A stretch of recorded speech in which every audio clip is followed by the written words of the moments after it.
Toutes les générations, depuis Abraham jusqu'à David, sont donc 14 générations. Et depuis David jusqu'à la transportation de Babylone, 14 générations. Et depuis la transportation de Babylone jusqu'à Christ, 14 générations. Matthieu 1, 17. Généalogie. Un missionnaire auprès d'une tribu saharienne avait entrepris la laboureuse tradition de l'évangile selon Matthieu dans les dialectes indigènes. Il venait de terminer les 17 premiers versets du premier chapitre et considérait son travail avec peu de découragement. Pourquoi se disait-il?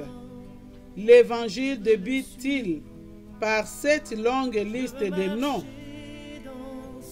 Quelle utilité des versets aussi arides peuvent-ils présenter pour ces gens?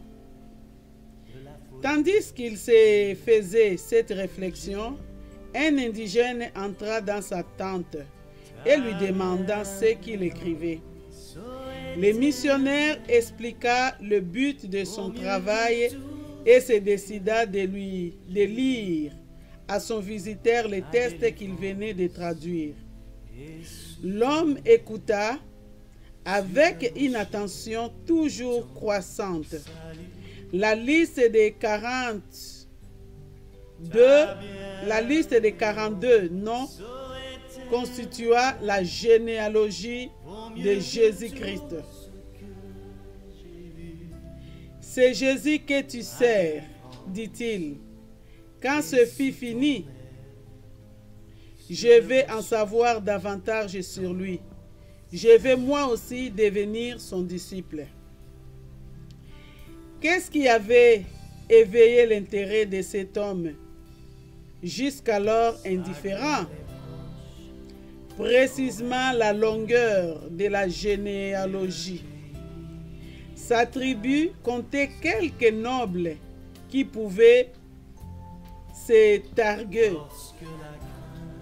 d'une ascendance assez ancienne. Mais celle-ci dépassait de beaucoup. Il fallait que ce Jésus fût plus grand que tous ces chefs qu'il avait respectés jusqu'ici. Ainsi préparé à se laisser enseigner, l'homme apprit que Jésus-Christ était le Fils de Dieu et il est reçu comme son sauveur.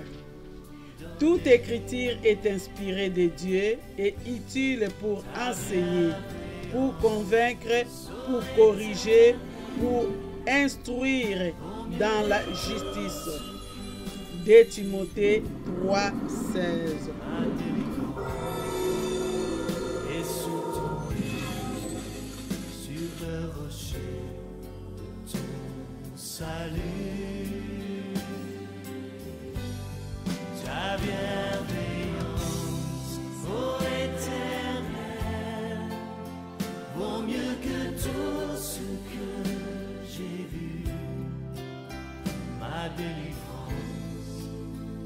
sous ton aile.